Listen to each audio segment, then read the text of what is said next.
what's going on with Steve Witkov? What does he want from Vladimir Putin, in your opinion? Um, I don't know. First of all, these Steve Witkov is um, Trump's personal envoy of choice, right? He has been sent to deal with things with the Israel Palestine issue. I have heard that he has been sent to Oman to deal with the U.S. Iranian talks mediated by Oman. He Which is has, tomorrow. yes, tomorrow. He has been negotiating with Russia as Trump's go to when the U.S. and the Russians met for the first time, and it was 3-on-3, and the idea of equivalent ranked members on each side. So we had U.S. Secretary of State Marco Rubio and the Russian Foreign Minister Sergei Lavrov. Although, frankly, comparing Mark Rubio as a diplomat versus Lavrov is not a fair comparison. He's a political hack, and Lavrov is the most experienced and formidable diplomat in the world of this generation, and probably I think you have to go back to figures like Molotov and Bismarck to find his equal anywhere. But there was also Mike Waltz as U.S. National Security Advisor, and Yuri Ushakov, whom is Putin's personal foreign policy advisor. So roughly, equivalent there. And then Trump sent his personal envoy, Steve Witkov, right? And he is the one who has actually been talking to the Russians the most on other occasions as well. And who is Steve Witkov? So, he's a storied diplomat. He's been at the State Department for decades. No, he hasn't. No, he's got no diplomatic experience whatsoever. He's got no education in anything of the sort, international relations, nothing. He's got nothing. He is a New York real estate developer friend of Trump.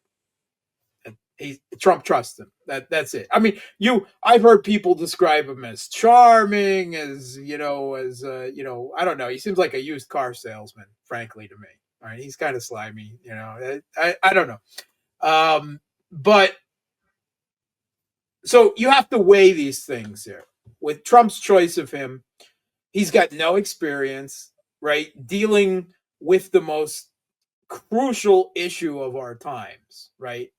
Because the conflict in Ukraine has become a global order changing conflict, right? Out the other side of it, in the middle of it, yes, but even more so out, whatever the end game of it indeed looks like. And the U.S. has got someone with no experience, no real knowledge of Russia. A couple of weeks ago, he couldn't even remember what the Donetsk and Lugansk Republic names were, and Kherson and Zaporozhye and Crimea. There's a few of them, right? He doesn't. Little details, right? And of course, one of Russia's demands is that those 5 regions at a minimum are all now part of Russia. So you think that the top negotiator would, might have a handle of this, but details, schmetails, right? Trump doesn't need any of that. He can make a deal. The art of the deal. It's high diplomacy, geopolitics, New York real estate, mafia tactics. It's the same thing, right? Okay. But on the other hand, now, obviously, I've been expressing nothing but contempt for Steve Witkov in that regard. But there is something to be said for this choice. Trump doesn't trust anyone within the U.S. blob, as Ben Rhodes called it, the foreign policy and security elite, in and out of office, right? The deep state, the permanent bureaucracy, whatever you want to call it. Trump's at war with these people, right? And a political war internal in the U.S. And particularly after his first administration, he doesn't trust any of them, right? Does he really trust Marco Rubio? No, probably not, right? The Mike Walt, it's Witkov, right? Witkov is the guy he keeps shuttling back and forth. And Russia's equivalent choice, all right, who Putin selected interestingly as the equivalent of Witkov is Kirill Dmitriev. Kirill Dmitriev is the head of Russia's direct investment fund, right? It's not a government position. It's actually a civilian business role, right? An administrative business role. It's not the same as the American Chamber of Commerce, but as you could think of him as the chair of that fund in a similar way. And he's U.S. educated. Yeah, he received some higher, not completely, but he received some higher education in the United States. He speaks fluent English. As people who saw him, he was just in the White House over a week ago. And they went on U.S. media afterwards, where they asked him about, the possibility of Russia, get, giving concessions in Ukraine in return for sanctions relief, and he was like, he shattered their brains, right? He said, no, not really. It's not a priority for us. Our economy is doing fine, growing at 4% GDP last year, better than you, better than the Europeans, right? A lot of Russian businesses have done very well after the Americans and Europeans left the market, right? We are now the most sovereign major power in the world, probably the most sovereign country in the world, right? You can't uh, hold us hostage and blackmail us again with your sanctions, with your control of SWIFT and the global financial architecture. If you want to, you want to come back into our market. That's a favor for you. We can discuss that, right? But it's not a priority for us. We have goals of the SMO. That's our priority, and that kind of shocked them, right? Because that's not what the way the Western media presents it. But that was, I think the first time that the American public really saw Kirill Dmitriev. Interestingly enough, Kirill Dmitriev was actually born in Ukraine, right?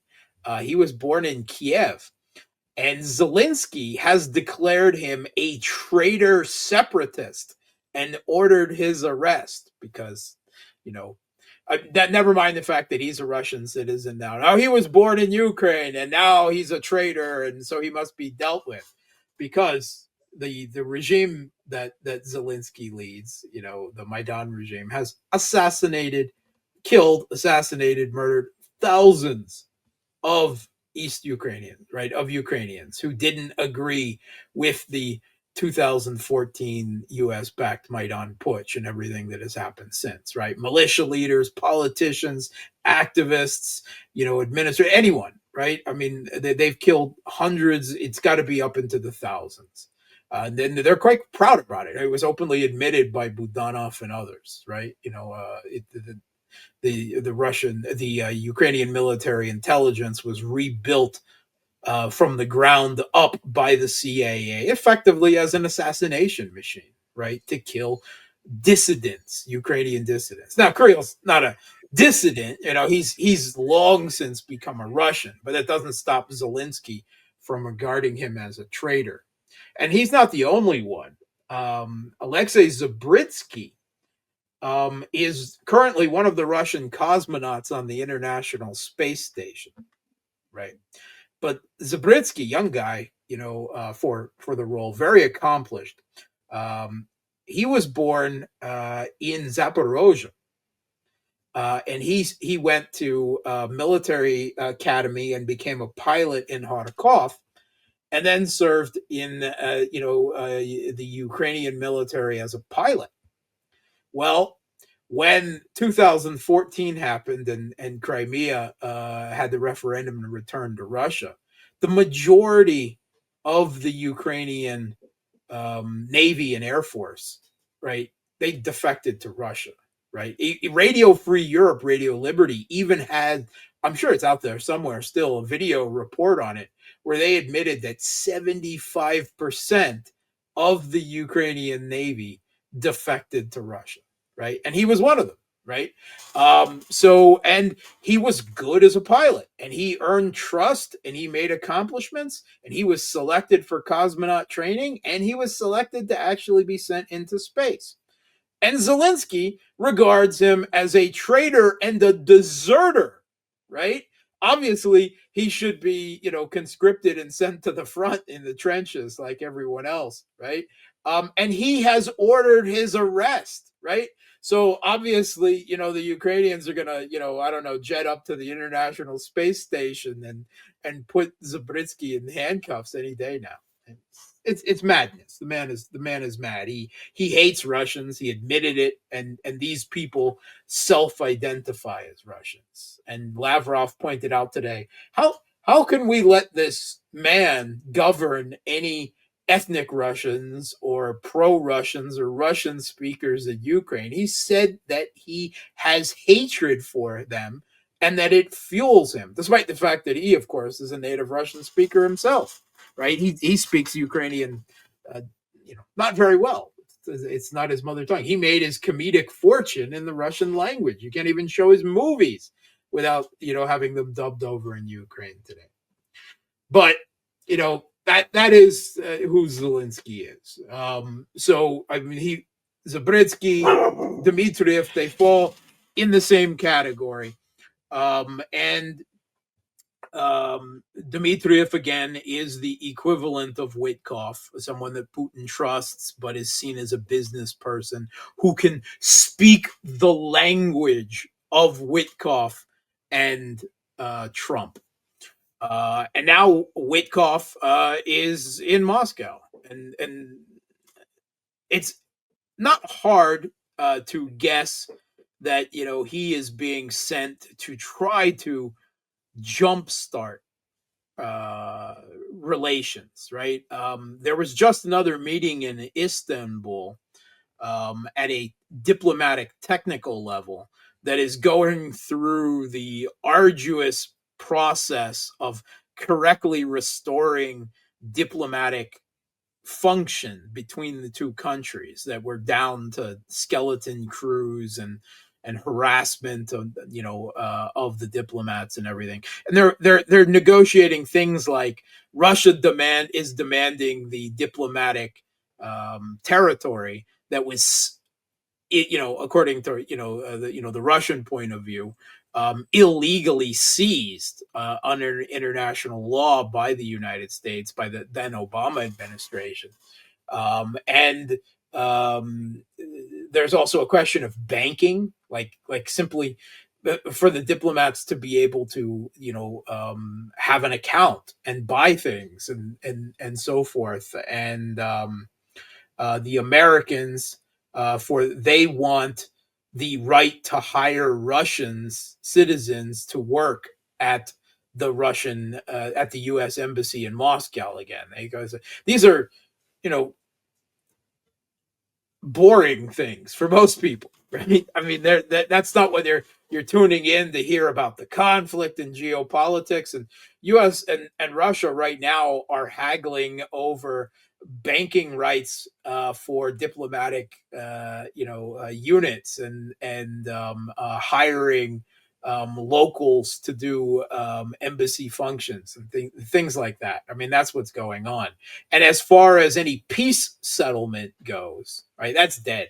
I mean, the first ceasefire, quote unquote, the electrical energy infrastructure, the Kiev regime is essentially violating it, if not every day, then every other day. And I think I saw a headline today that they violated it 5 times the day before, right? So obviously that's, Russia is still going through the motions, I guess, with the intent of pleasing Trump or proving to him that we're serious about this ceasefire.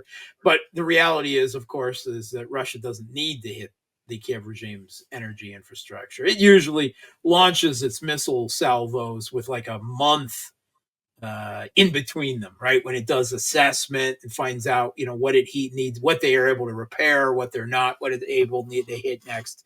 So 30 days, they can finish that up.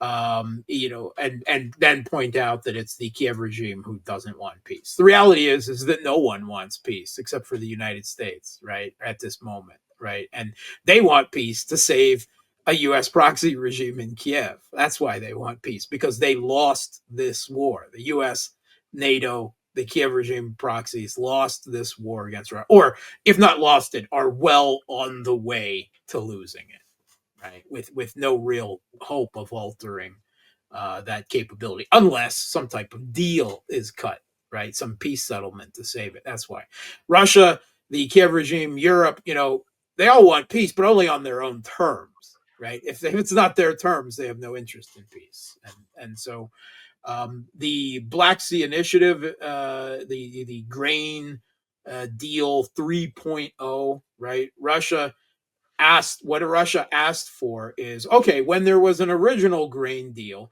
we were promised a degree of concessions from the West, things like reconnecting Russia's agricultural bank to SWIFT,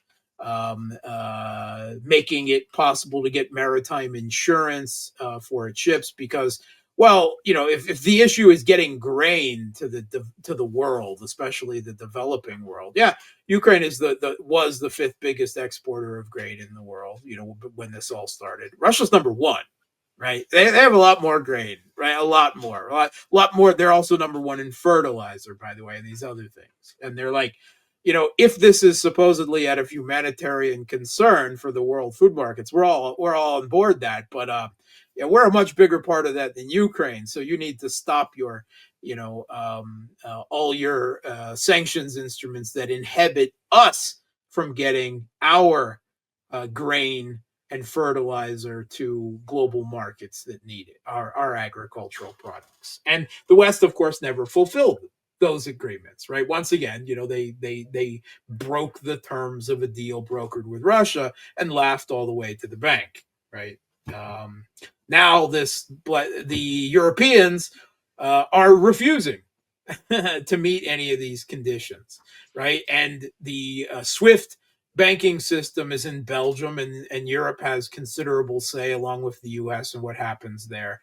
And the question of maritime insurance, that's mostly out of London, right? That they still run the majority. Now, Russia and India and other countries have been getting into it now, but it would make it much easier to be done via the big established insurance giants in the field that are more, say, reputable, or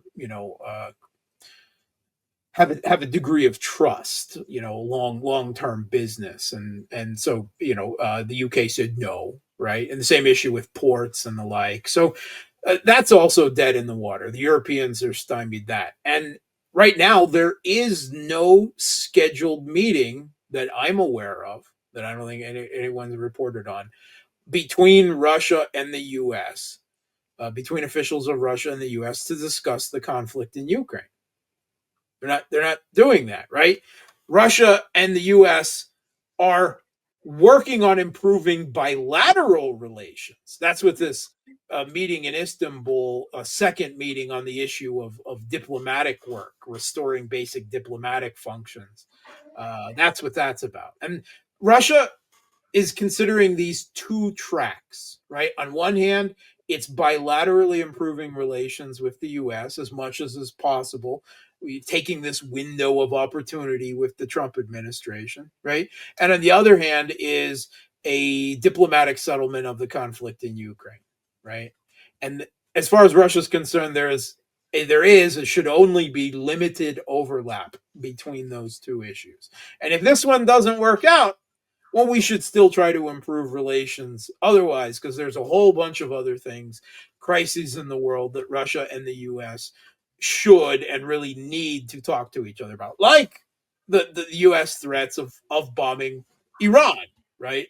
Unless, yeah, Iran agrees to a deal with the man who ripped up the last deal that Iran had with nuclear deal with the United States, right? The JCPOA. So Russia can serve as an intermediary in that regard. They are a new improved strategic partner of Iran. So Russia is making the condition. And I think to talk about what Witkoff is doing here, right? With the bilateral relations bogged down in the minutia of restoring basic diplomatic functions, right? And the peace, the ceasefires, the peace, settlement going nowhere, and the Russians increasingly saying, "Well, look, you're not even talking about the root causes of the conflict. We're not interested in a general ceasefire, right? That doesn't, do proper work in that, at least towards that, right? And we're not. You're not even talking about that." So I think the Russians see that the lack of experience or lack also, I would have to say, of a unified position within the Trump administration on the issue of the conflict in Ukraine leaves the thing, it's dead in the water right now. And I think Witkoff is making some personal appeal to Putin. He's meeting Putin personally. And that's something, because who is Witkoff? He's the New York real estate developer, right? He's not a diplomat. He's not a minister. He's not a president. He's Trump's gopher, right? Or if you want, his trusted personal envoy that is getting to meet the Russian president again, according to some reports. And I think that Trump is increasingly getting desperate. It doesn't seem that everything he's doing is working out so well. His global war of tariffs on the world, he's walking it back now, except for on China, after not just the U.S. Stock market, but I think perhaps more importantly the bond market tanked, right? The value of the dollar fell, everything, and now he's like, yeah, I'm going to give you a 90-day extension on that, right? 90 days, and they could extend that even further than 90 days, except for China, because China resisted us and replied tariffs back, tit for tat, and that really made Trump angry, because the other superpower in the world was just supposed to bow down, and to use Trump's words to describe how the leaders of most of the world were coming to him to quote unquote kiss my ass and promise me anything, sir, please remove these sanctions. That is the contemptuous way that the president of the United States spoke about the leader of nearly every other country in the world. Um, that's not going so well. The his threats to bomb Iran. Yeah, Iran is talking now, but I really doubt that they're going to get what they want from Iran, right? Because, well, nominally, what people are talking about is they want Iran doesn't have an active nuclear weapons program, right? They enrich uranium. They have a nuclear domestic industry, which is their right under international law, under the Nuclear Non-Proliferation Treaty as a non-nuclear country. Um, but the U.S. and Israel, are now saying, you can't have any nuclear enrichment whatsoever, right? You're because you're Iran and we don't like you. And that would supposedly prevent breakout. But I think also that what the Trump administration wants is it wants to demand that Iran stops any relationship, any support for the Ansala movement in Yemen, for the Houthis, for Hezbollah in Lebanon, for Kataib Hezbollah in Iraq and Syria. They want them to knock everything off, right? And of course, they want Iran to drop the axis of resistance, right? Their support for Shias, throughout the Middle East, and Iran, of course, is not going to do that. So that also leaves those negotiations in jeopardy, shall we say, in a point of tension. And well, I have to say that my gut, I reading Trump is hard, right? And God knows I've been wrong about Trump, about some specific things in the last few months. So I think overall, uh, uh, I wouldn't say that I've been terribly off the mark, just at various points along the line. But it is difficult. But I think he's bluffing. I think he's bluffing. I don't think he wants a war in the Middle East, right? I don't think the U.S. has enough air defense missiles now to fight Iran, right? With Iran able, with a significant missile and drone capability that they have demonstrated, that can reach out and hit every U.S. military base, the hundreds of them, in the Middle East and in the area, Israel, and so forth. And I don't think the U.S. can defend them, right? They certainly can't defend Israel from a concentrated. And Iran has their own nuclear option of mining or otherwise blocking traffic through the Persian Gulf, which would tank the world. Well, not tank, but raise oil prices, through the roof, right? Because so much of the daily oil trade in the world goes through the Persian Gulf. So I don't think Trump really wants that. Trump seems pretty focused. If you check, this supposedly leaked U.S. threat assessment and everything, they want to be laser focused on China, right? That's what they see as the threat. They want the stuff in Ukraine to go away, but they can't seem to come up with an actual way to save face and U.S. interests and get out of that, right? They want Iran to just quiet down in the Middle East so that they can then deal with China, right? That's what they want to focus on. But that's what every U.S. president has wanted since Obama, since his pivot to Asia. And every one of them gets bogged down in the Middle East and with Russia and everything else. And then that military pivot to confront China never quite happens, right? And if the U.S. began air missile strikes on Iran, that any potential war with China in the Taiwanese Straits and the South China Sea that the U.S. might seek to provoke there, China just got a 5 or 10 more years to prepare, because the U.S. would exhaust. I think we already know how short they are. Again, particularly this Achilles heel of a shortage of air defense missiles, and that for a system that the Patriot, that I think has serious questions as to its actual effectiveness, as demonstrated in Ukraine as well. So I think Trump, he's flailing domestically right now, with so much upheaval coming as a result of the tariffs, walking back some tariffs. But U.S. consumers are going to feel the bite just of this 10% across the board tariffs, and the, I don't know, the 5 billion percent, what is it, 125 now, or 145 against China. Amazon's CEO just put out a warning. 70% of Amazon's goods are sourced from China. Wow. 70, yeah, 70%.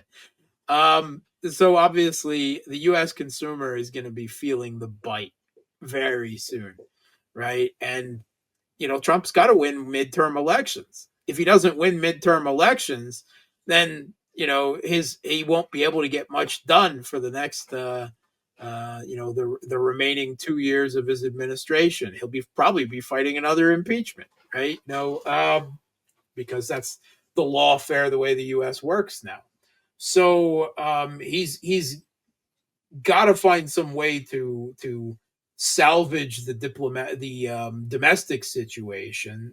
He wants to pivot to China, But now he's looking at a trade war with China developing, and it seems pretty clear that what he really wanted was China to just bow down and cut a deal with him on his terms. I don't know why he thought that the Chinese would do that, but the man is, you know, I I don't think hubris is his literal middle name, but it really should be. He is a self-aggrandizing, narcissistic megalomaniac, and that's being nice. He's just got a lot of problems, and it would be nice if he could get some type of progress on this Ukraine thing, right? And all the time, Russia's like, yeah, hard diplomatic work ahead, months and months, small steps, right? And he's getting frustrated. He thought he was going to have a handshake and a deal, and the war would be over, and a U.S. proxy regime saved, and Putin would be happy just to be invited back to the club. And that's not. Mark, let me read what he has tweeted, what he has put on his social media. It says Russia has to get moving. Too many people are dying, thousands a week in a terrible and senseless war.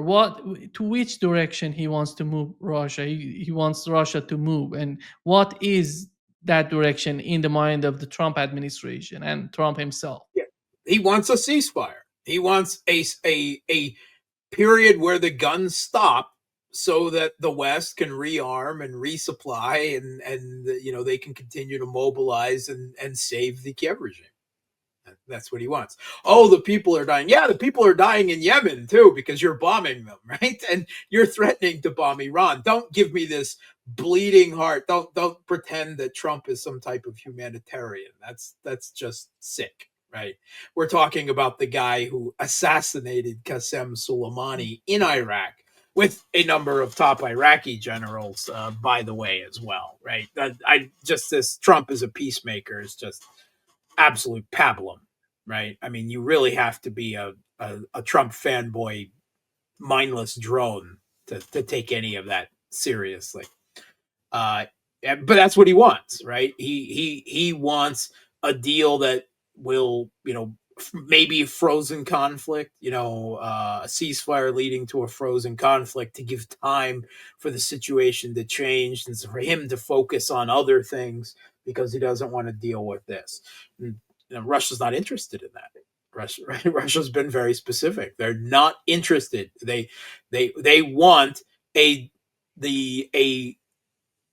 final settlement that meets all the terms of the SMO and solves what they regard as the core causes of the conflict before the guns stop, right? And Trump wants the opposite. So they're kind of at loggerheads, and Russia is preparing to launch major offensives in the next month or two, right? We're going to see huge numbers of new troops. The Kiev regime says that Russia has 150,000 troops, some 15 divisions, right? Trained up, equipped, not yet part of the SMO, but waiting, right? I think it's very likely that they will be injected. The Ukrainian Kiev regime certainly thinks so. The question is where? Zaporozhye, Sumy region, somewhere else, right? These are all possibilities, and a lot of it depends on where the Kiev regime shuffles what troops it has left around the battlefield and so forth. But Russia is, yeah, we'll talk, but we're going to continue fighting, right? They don't buy, the Trump is insisting, oh, but in order for any diplomatic work to happen, there has to be a ceasefire. No, that's not true at all. I mean, it wasn't true when you negotiated a deal with the Taliban in Afghanistan. It wasn't true in Vietnam or Korea for the United States either. Negotiations in Vietnam went on for years while fighting went on. So no, that's not true. We're not going to give you, we've been down this road before. Minsk 1, Minsk 2, you just, retrain and rearm and come back again. That's not going to happen this time. And the Europeans, at least the British and the French, are threatening that as soon as there is a ceasefire, they're going to put their troops, i.e., NATO troops, on the ground in Ukraine, right? Russia's, and I think part of that calculation is, of course, saying that well, they know that Russia would never accept that, and they want to prevent any ceasefire from happening. That's why they're so loudly talking about this, even as British generals, British brass, speaking to the Telegraph on condition of anonymity, said that this is political theater, and they have no ability to send troops that could deal with Russia on the ground in Ukraine, right? I mean, at best, human tripwire, but even then, there's a question about their ability to even sustain a human tripwire deployment in Ukraine. That's how bad the British and French militaries really are. I mean, you can call them paper tigers, but that's not right, because even on paper they look like, I don't know, decrepit Yorkies or something, right? Like some kind of disabled Yorkie. I don't know. So, Trump is desperate. He wants some type of deal, but Russia's in the driver's seat, right? He's himself has at times admitted that Russia has all the cards, and they're not interested in helping Trump save face or pivot to deal with other issues domestically or elsewhere that he would rather deal with. Um, so Russia is, yeah, we'll talk, but in the meantime, until we get what we want, we're just going to continue on the battlefield. And Putin spoke to a group of sailors in Murmansk a couple of weeks ago, and he spoke about we think it is possible, right? There's a probable chance that we could finish the Kiev regime forces off this year, right? That was very specific language that he was using, right? So that of course leaves Trump in a bind. What does he do, right? Does he escalate to de-escalate? How does he do that, right? More sanctions? Yeah, yeah. You could go from 18,000 and some to 19,000 and some. Russia's, not really. It's all pointless at this point, right? All sanctions are now is sanctioning the rest of the world, right? Secondary sanctions to try to force them to stop trading with Russia. It hasn't worked out so well. It's not that countries defy it. It's just they work around it, right? Loopholes are always found. Loopholes are always made, whether we're talking India or China or the global South, whoever, even the Greek oil industry. The shipping, they find ways of that ships run into each other in the middle of the night, and some oil is just transferred from one ship to the other, and that sort of things happen. So, and militarily, I mean, what else does the U.S. have that the assessment from the director of national intelligence, the group assessment of U.S. intelligence across the board came to the conclusion that there is no current or future weapons package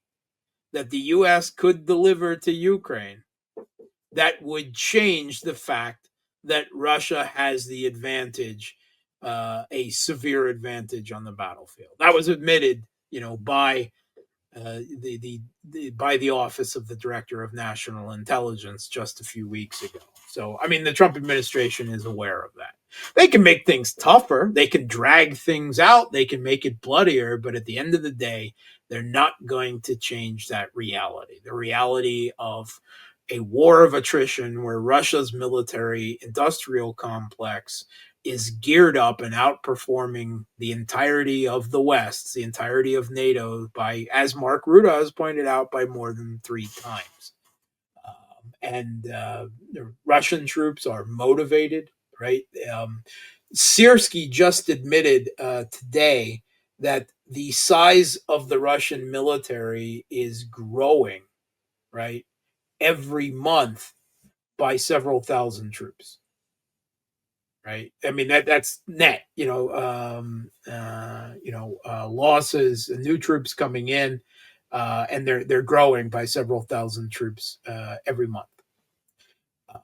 And of course, he's lamenting that they can't really keep up with that. So, I don't think that there's really.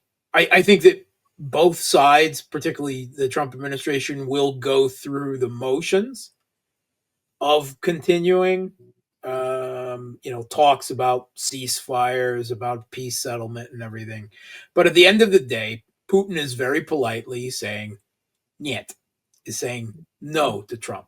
And Trump would like to walk away, but he's simply no US president, not even him, no matter how much contempt he has for Zalinski, no matter how much contempt he has for Europe's leadership, right? No matter how much he doesn't care about Ukraine in the big scope of things, he's still the US president and he can't accept Russia's terms, right? The Kiev regime is a US proxy state and he has to find some way.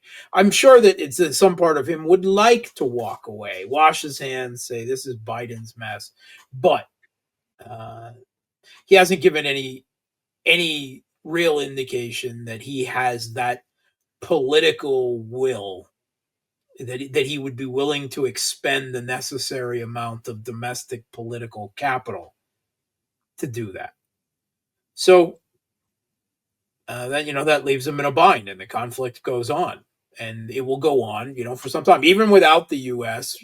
Sending new weapons packages. Right, the U.S. is still sending arms to Ukraine every month, right? Because a great deal of these arms packages that Biden sent were not just for things off the Pentagon's shelves, but long-term contracts with the U.S. military-industrial complex that as it's produced monthly, it gets sent over to Ukraine. Whether we're talking ammunition, vehicles, drones, whatever, that's ongoing. And the Europeans are talking about accelerating things. I don't know whether we can, but Germany just promised another multi-billion-dollar military package to Ukraine in the last 24 hours. Now, you read the details of that, that is through 2029, right? And I don't know if there is going to be a Ukraine left in 2029, to be perfectly honest, right? But they're still have the intention of trying to make up for the U.S. if the U.S. doesn't deliver any new aid packages. Again, it could make things longer, make things bloodier, more costly for Russia. But unless they get a black swan, then which is essentially, I guess, what they're hoping for. One thing I wanted to bring up back on the issue of tariffs and this mafia style way of dictating, forcing negotiations to right. Trump has figured out that the neoliberal globalization that the U.S. The system that the U.S. built globally over decades, right? Free trade system doesn't work for U.S. interests anymore. I mean, that's been known for quite some time. Capital flows moving from west to east. U.S. companies, running to Asia and source of cheaper labor, so forth and so on. The collapse of U.S. manufacturing and industries being laid perfectly clear in this conflict and their inability to jumpstart their military industrial complex to meet this challenge. That the U.S. Is just demanding that the rest of the world renegotiate the terms of global trade to benefit the U.S. now. All right, and it's a mafia. You want to call it madman theory, where Trump plays mad, and everyone will, according to him, come running and kiss his ass. He has reached the conclusion that U.S. hegemony, right, is too expensive, right? And what's one of the most interesting details about that is it's emerging that the thought inside the Trump White House, inside the Trump admin, is not that the U.S. should therefore give up the pursuit of hegemony and primacy. It's that the rest of the world should pay for it and be glad to pay for it, right? And this was put out by Mirren, whom is Trump's the chairman of Trump's the Council of CEPA, Economic Policy Advisors, right? And he spoke this week in defense of the tariffs and about the tariffs, and he said that they were to collect money, right, to read this renegotiation of global trade on U.S. terms is to pay for U.S. global public goods, right? That the rest of the world should help pay the burden sharing cost of. And what they identified is number one, the U.S. military, its network of hundreds of military bases around the world. The ones that they send into countries willy nilly. Whenever they feel like it. That's a global public good, and the rest of the world should pay for their military overmasters, right?